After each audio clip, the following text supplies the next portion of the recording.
দই খাচ্ছি। দই খুব চেনা একটা খাবার। মজার কথা হচ্ছে ইদানিং বিভিন্ন পত্রপত্রিকায় দেখছি, বিভিন্ন স্বাস্থ্য বিষয়ক যে কনফারেন্স হচ্ছে, সেমিনার হচ্ছে, সেখানে দেখছি প্রোবায়োটিক একটা শব্দ যেটা খুব বেশি করে জায়গা করে দিচ্ছে। প্রোবায়োটিক শব্দটার মানে হচ্ছে ভালো ব্যাকটেরিয়া, গুড ফর আস। আমাদের মুখ থেকে পায়খানার রাস্তা অবধি যে লম্বা খাদ্যনালীটা রয়েছে, তাতে কোটি কোটি জীবাণু রয়েছে। সেই জীবাণুর একটা বড় অংশই কিন্তু আমাদের সুস্থ থাকার জন্য প্রয়োজন। এই ভালো জীবাণুগুলোর মধ্যে ল্যাক্টোব্যাসিলাস বলে এক ধরনের জীবাণু থাকে। বিভিন্ন কোম্পানি নানান রকম ক্যাপসুল বা ট্যাবলেট ফর্মে এই ল্যাক্টোব্যাসিলাস জীবাণুগুলোকে বাক্সবন্দি করছে, করে আমার আপনার কাছে বিক্রি করছে, আর আমরা সেগুলো কিন্তু দাম দিয়ে কিনে খাচ্ছি।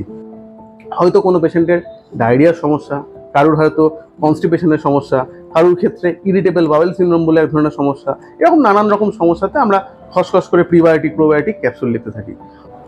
একটা মজার কথা হচ্ছে সেই ভালো জীবাণুগুলোর মধ্যে যে ল্যাক্টোব্যাসিলাস জীবাণুটি রয়েছে, দইতে সেই একই জীবাণু পাওয়া যায়, এবং দই হচ্ছে অত্যন্ত ভালো একটা প্রোবায়োটিক।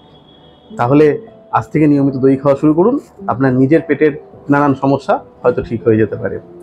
আর আপনার যে বন্ধু এই দই খেতে চায় না বা দই খেতে ভালোবাসে, দুজনকেই এই ভিডিওটা এক্ষুনি ফরওয়ার্ড করে দেবেন।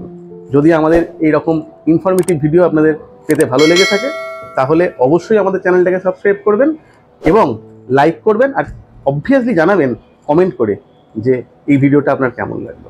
তাহলে টাটা, আমি এখন দই খাই, দেখা হবে পরে কোনো একটা ভিডিওতে।